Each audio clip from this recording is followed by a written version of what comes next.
first of all, I'd like to say I think it's a wonderful idea. I'd like to think that I would have taken advantage of it if it was there when I was in high school. I was excited to hear about the plan last meeting. I was so excited. I reached out to the apprenticeship director at IBEW Local 22. That's where I did my apprenticeship. I'm a journeyman electrician. I failed to mention that. And he seemed open-minded to it, more than supportive to help out in any way that he can. So just to let you know that he's more than supportive of it. And he filled me in on a couple things.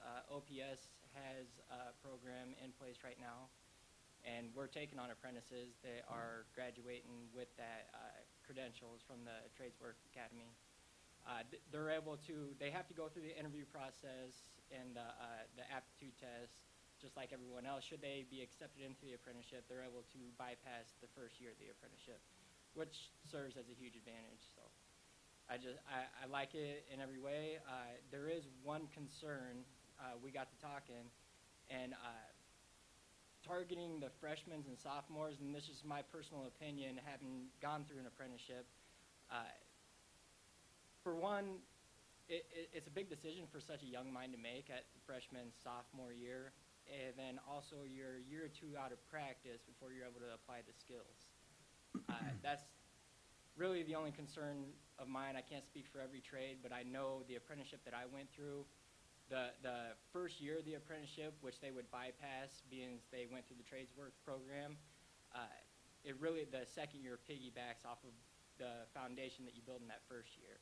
So to set them up for success, you don't want them to be 2-3 years out of practice when, they bypass that first year and they end up in second year and just lost.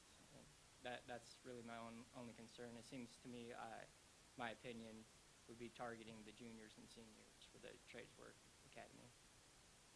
That's all I got. Okay, thank you very much. Anyone else? Seeing no one, next we have our superintendent's report. Dr. Marilla, would you lead us in this portion of the meeting? Yes, thank you. At this time, I'd like to ask Ms. Ostrowski to join me at the podium.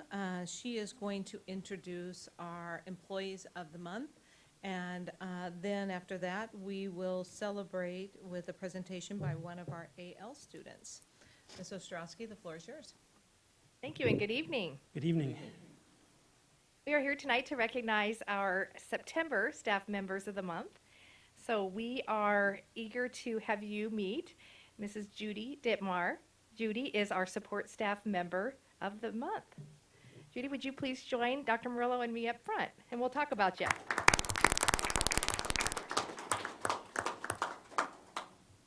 Judy has been a longtime advocate of child nutrition and overall child health and wellness. She has worked for our department in the nutrition services for 14 years, serving as grant coordinator, and she also facilitates the special diets and meal accommodations for the entire school district student body. Judy is also part of the Summer Exploration Program, helping teach nutrition and cooking classes with Hy-Vee, and most recently taking an active role in community gardening. In the summer of 2018, Judy, along with other master gardeners, Hy-Vee, and the 712 initiative in our community, took part in the community garden project with more than 90 first grade students. Picture that. Judy was responsible for planning and coordinating this project with the students, which resulted in the Care and Share House of CB receiving peppers, tomatoes, cucumbers, watermelon, cantaloupe, and green beans that were grown right here in Council Bluffs. She and the students are proud that the total donations of fresh produce weighed more than 625 pounds. Oh, 703 pounds, update. Is it still growing? No. Okay, 703 is the final total. Oh, Brussels sprouts we need to add to the list. We received a personal letter, this is from her nominator, saying, we received a personal letter from the Care and Share House offering high commendations for Judy for her vision and commitment to the project, even sometimes watering and collecting the produce on her own time. Judy does amazing work throughout the year, but this summer she went above and beyond, serving not only our kids involved in summer exploration, but their families and the community as well. Judy, Dr. Murillo is going to present you a trophy and a gift card from the New Lincoln's Pub. These are courtesy of our community education, community schools, excuse me, I'm going to get this right. The Council Bluffs Schools Foundation, newly named. They're our partners in employee recognition. So thank you to the Council Bluffs Schools Foundation and congratulations to Judy.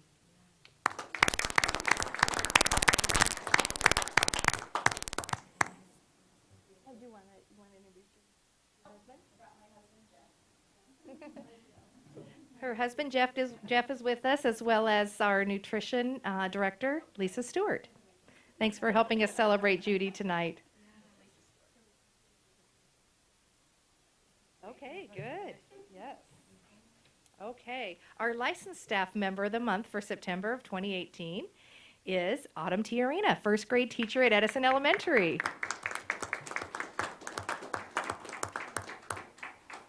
And Autumn is accompanied tonight by Edison principal, Mr. Mike Naughton. Autumn, I'm going to read a little bit about what your nominators shared with us. Autumn is, again, a first grade teacher at Edison. She had been a paraeducator with us and has student taught with us as well. So this is actually her 4th year in the district.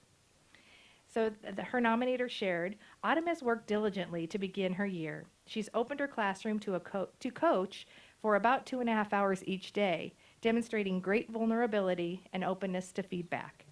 She has developed a classroom of respect and responsibility. By 3 weeks into school, her young first graders already knew her rules and expectations and were able to follow them beautifully. She has achieved this by building relationships and fostering trust and love with all of her students. Although this is her only her 2nd year as a teacher, she looks like a veteran. She has the determination needed to get the job done.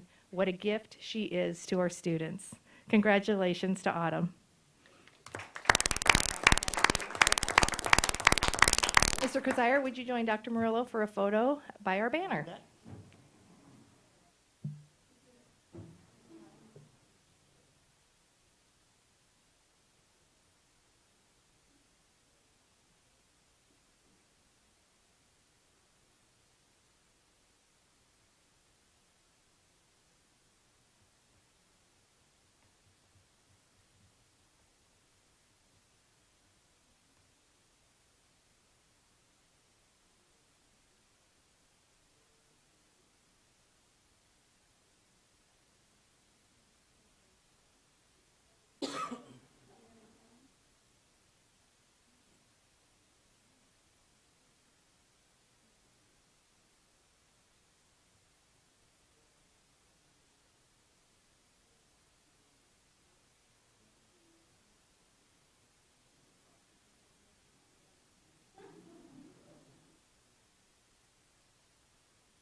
For the other part of our Proud of Our Schools this evening, we're going to do something a little different. We're going to get to hear from one of our Abraham Lincoln High School juniors, Ms.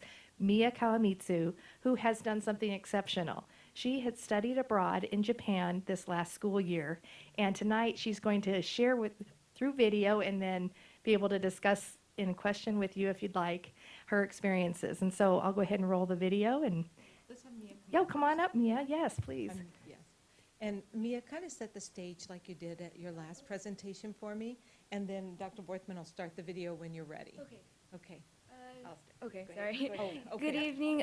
My name is Mia Kamitsu. I'm, she said, I'm a junior at Abraham Lincoln High School, and I also brought my parents, Hiroko and Takashi. So I studied abroad in Osaka, Japan last year with, from sponsoring of Rotary, or Council Bluffs Rotary, I'm sorry if I'll get it right, Council Bluffs Rotary Club, and they gave me a wonderful opportunity to go to Japan and experience a wonderful year, and I really got to see a lot of different cultures and really was able to embrace what it was like to be an exchange student, and I had a lot of good memories, and I decided to make a video because I couldn't decide out of all the many pictures that I had taken because there were so many good memories. And so I thought I would make a video and to collect all of the good memories that I had. Here.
Our friends.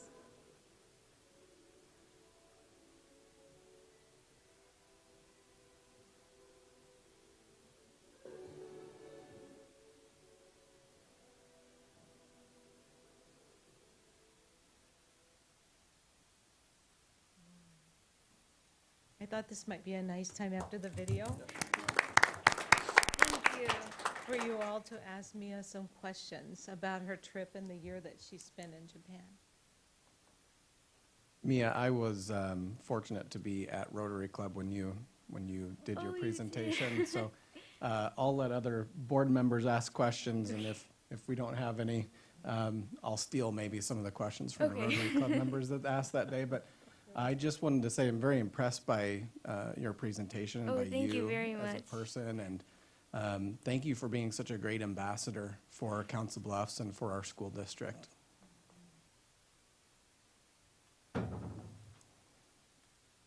Any questions? Okay, I will go to the Rotary Club question. Could you talk a little bit about some of the differences between your educational experiences in Japan Yes, it versus was. here? Oh, yeah. It was very different. Unlike schools in the Council Bluffs district, the students don't get to choose what classes they want to take. And so they are with the same class for the whole year. And I was the 48th student, so it was roughly about 50 students per class. And so we were able to have a lot of time. We spent a lot of time together, and so we were able to create a stronger relationship or friendship with one another. And so that's, if you saw the video, you can definitely tell that we were close with one another. And also, and something I didn't think I would miss about, I guess, American schools. I feel bad for saying that, but was the hands-on education that we have here, or the teachers do in Council Bluffs. A lot of the classes in Japan was more lectures and note-taking than doing hands-on things, and so I really appreciate that we do that here, and it's a lot easier for me to learn than I did in Japan. But I really did, and we're switching to semesters, I heard, which is something they do over there, and we have about 7 periods per day, and so I think it'll be fun to see how we adjust to that as well next year. Question, are there any discipline problems in Japanese schools? 50 kids per classroom is a lot. Yeah, it does get a little loud sometimes during the breaks between the classes, but I think during the class, actually, they behaved really well. Unlike the videos, the parts where I took, a lot of the times we were messing around, but all in all, they were well behaved. Yeah, can you explain a little bit to them about the masks that we saw in so many pictures? And then maybe that restaurant that you went to where I saw a lot of live creatures. Yeah. And I think you were supposed to eat afterwards? Yeah, so for the face masks, in Japan it's very populated, and so a lot of times, we take the public transportation to, they don't like to spread germs, and so they would wear the face mask to make sure that they don't spread it with other people, or they don't get the germs as well. And so, and lately it's become a fashion piece as well among the popular, or not among the millennials, I guess, but. And then the cafe that I went to, it was a reptile cafe, and so we were able to hold snakes and spiders and whatnot. And I also ate live worms there as well, so that was a good experience. And that was my second day in Japan, so off to a great start. How long were you over there? I was there for a year. For a school year or full calendar year? Or? It was usually it's about 10 to or 11 months for an exchange student, but I stayed fairly long, and so it was about a full year. Is there anything in particular you missed from home? From America? Like I said at the Rotary Club meeting, I missed not a lot of material things. I mean, of course, I miss my dog. Not so much my family. I'm kidding. But so I didn't miss a lot of material things, but a lot of the my daily or normal routine that I had here, it was completely different over there. I'm lucky to have my parents drive me to school every day, but I took the train over there for about an hour back and forth, and so a lot of it, my entire life was turned upside down and very different. So a lot of the times I missed a lot of the normal things that I had here. So in closing, would you say that you would do it again? You liked it? I loved it. I would Good. definitely, if I had the opportunity and money, but if I had the opportunity again, I would definitely do it. And I really am interested in doing it in college as well. And I would definitely spread it to more students, because I think it was an amazing experience, and not one student or multiple students have the same experience, and each person has a different one. And I think it's really important to go out in the world and see how different countries do different things, such as education and just life in general. And especially with the language too, that's a perk too, that you can become bilingual. And I think I could do, I guess, a better job, but to spread it with my friends or people at AL as well, to go out and see the world. Okay, thank you. Thank you.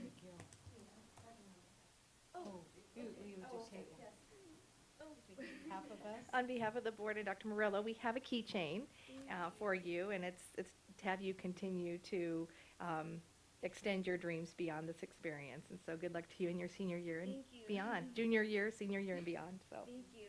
thank you. Thank you.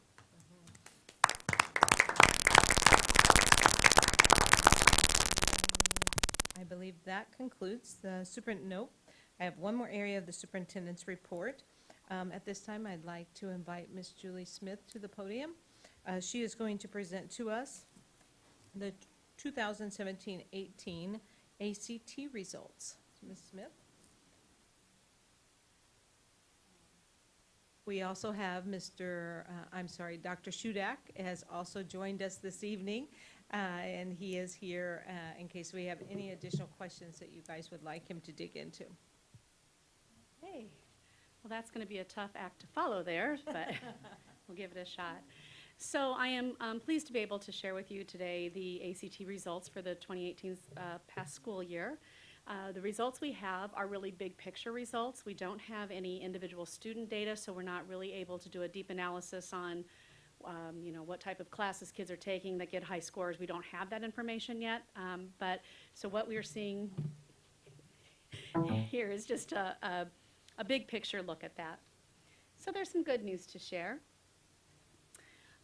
First off, we'll talk about composite scores, which is the culmination of all the subtests. And our district is up. Our average composite score was 20.6. That's the second highest score in the last 5 years that we've had as a district. The state, both at the state and national level, the scores have gone down. The state is at its lowest score in the last 5 years, and the nation is tied with its lowest score in the last 5 years. So it's a trend we're happy to be on right now with our upward scores. Here will give us a look at the comparison with the national, the state and national by subtest and composite. We are above the national average now in English, reading, and science.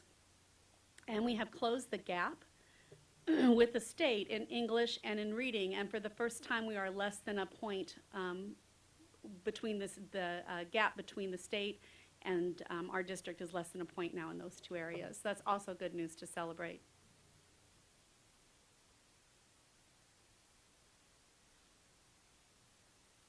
So the number of students tested this year has also gone up. We've gone from 42 to 46% of our students have took the ACT. Another nice thing to note is that in our subgroup data, subgroups, the percent of kids testing is representative of the percent of students in that subgroup. So for example, in our district, 15% of our kids are Hispanic, 17% of our students tested were Hispanic, and that mirrors in all of our subgroups. So that's nice to know too, that we're pretty equitable in the kids who are taking the assessment. English and reading, as I said, are up, and English is the second highest we've had in the last 5 years. So we're doing a really good job in that, and math is the highest that we've had in the last 5 years. Not math, I'm sorry, reading is the highest that we've had in the last 5 years. Math and science were not as high, and although they dropped, they're still the second highest that we've had in 5 years. So we're still up there, but they did drop just a little bit. One of the things that, science overall is higher than math in our scoring. Math is our lowest area that subtest that SIMS to do, but we've already put some things in place for that. As you know, this year, we resequenced our math to go back to algebra, geometry, algebra 1, in hopes that, or algebra 2, sorry, in hopes that we'll be targeting more of those areas specifically in math that are related to this assessment. Also, We have all new math materials this year at the secondary levels, and with a lot of professional development around those, on how to use the materials and how to really look at a different approach, a workshop model to teaching math approach, all of which we think will contribute to our kids' success in math. This slide is really looking at composite scores of our subgroups. And what you see in the circle there is you're going to see most of our subgroups score about the same, right in that 20-point-something range, with the exception of the Hispanic Latino, which is at 19.2. So that subgroup is a little bit lower, and that is something we're going to have to work at closing the gap on. But you'll also see that for our Black African American students and our Hispanic Latino students, the number of students tested has increased, as well as their composite scores have increased.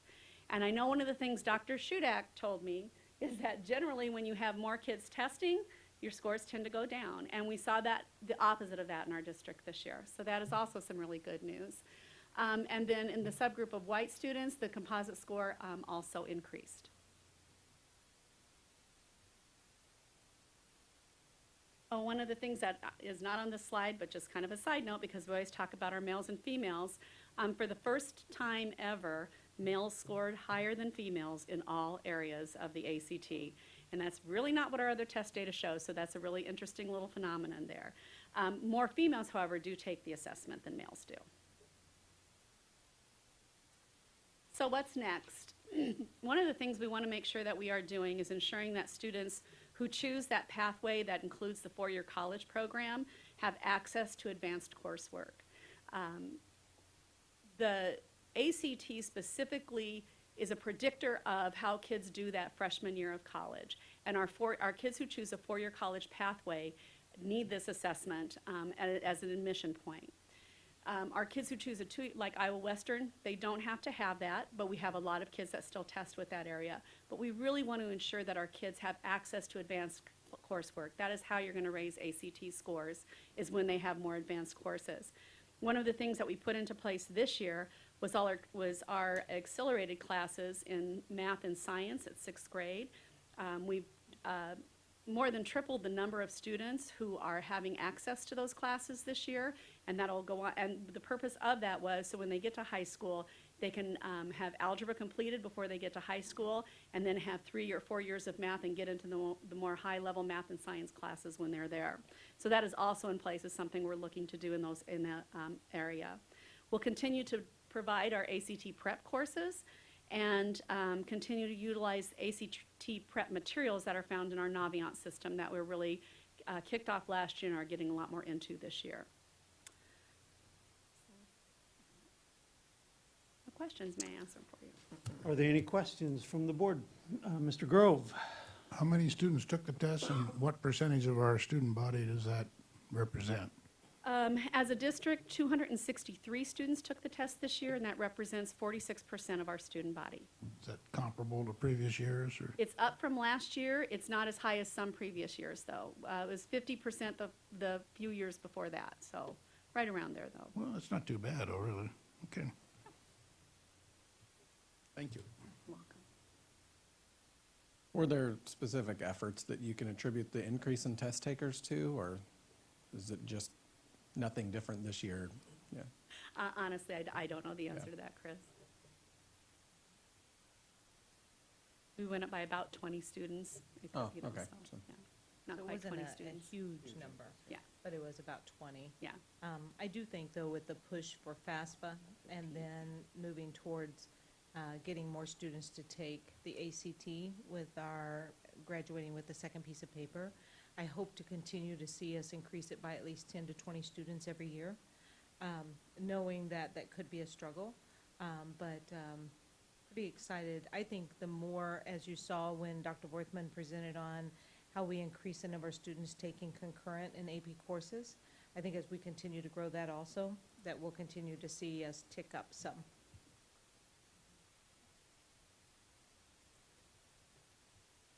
Well, thank you very much. Thank you. We now come to the portion of our meeting where we dispense with our resolutions. First being the acceptance of the general obligation bond election abstract. Do we have a motion?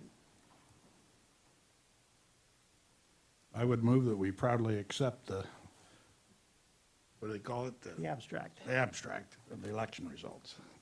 We have a motion. Is there a second? Second. We have a motion and second to approve the general obligation bond abstract. Is there any discussion? Did anybody try to challenge it and demand a recount or anything? No. Okay, good. Okay, hearing none, the motion before us is to accept the general obligation bond election abstract. Mr. Wilson, would you please call the roll? Mr. Grove, Yes. Mr. LaFurla, Yes. Mr. Minshaw, Yes. Mr. Glade, Yes. McGlade, I'm sorry, Mr. Kazire. Yes, and the motion has carried. Next before us is the LEP excess costs. Is there a motion? I move to request modified allowable growth for LEP excess costs during the 2017-18 year in the amount of $291,404.08. We have a motion. Is there a second? Second. We have a motion and a second. Any discussion? For our public, what does LEP mean? It is limited English proficiency, I believe. That's what they call it now instead of ELL or something? Yes. Okey-dokey. Changing the acronym. If there is no further discussion, Mr. Wilson, would you please call the roll for the resolution to approve the LEP excess cost? Mr. Grove, Yes. Mr. McGlade, Yes. Mr. Minshaw, Yes. Mr. LaFurla, Yes. Mr. Kazire. Yes, and the motion has carried. Before us next is the approval of the list of policies and administrative regulations to be reviewed for the 2018-19 school year. Is there a motion? I'll move we approve the list of board policies and administrative regulations to be reviewed during the 2018-2019 school year. We have a motion. Is there a second? I'll second it. We have a motion and a second. Is there any discussion?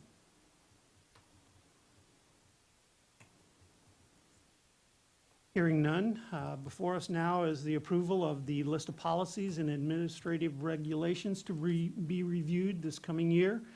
Mr. Wilson, would you please call the roll? Mr. Minshaw, Yes. Mr. Grove, Yes. Mr. McGlade, Yes. Mr. LaFurla, Yes. Mr. Kazire. Yes, and the motion is carried. For us next is the early notification incentive. Is there a motion? I would move that the board approve the 2018-2019 early notification incentive as presented. We have a motion. Is there a second? Second. We have a motion and a second. Is there any discussion? Is there a limit on the number of employees that will allow this for, or? In conversations that I've had with Mr. Wilson and looking at that before, we've never had an abundance. We put this in place to try to incentivize our employees to let us know if they don't plan to return early so that we can fill those positions. So this is not trying to get early retirement, it's just those that know they won't return so that we can go ahead and begin to fill those positions instead of waiting till the end of the year. So we've never limited that in the past? Okay. And I think the most 10, 11 10 to 14, somewhere has in been there. the highest that yeah. they told me. Okay.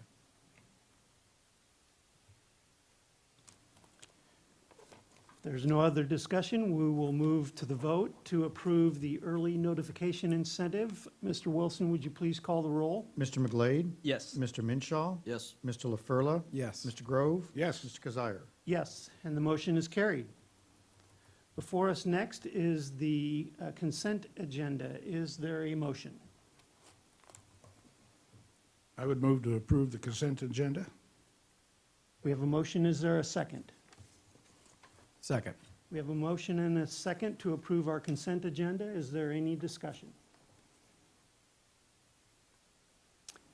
Hearing none, before us now is the approval of our consent agenda. Mr. Wilson, would you please call the roll? Mr. Grove? Yes. Mr. LaFurla? Yes. Mr. Minshaw? Yes. Mr. McGlade? Yes. Mr. Kazire? Yes, and the motion is carried. We have concluded our business, and we are adjourned.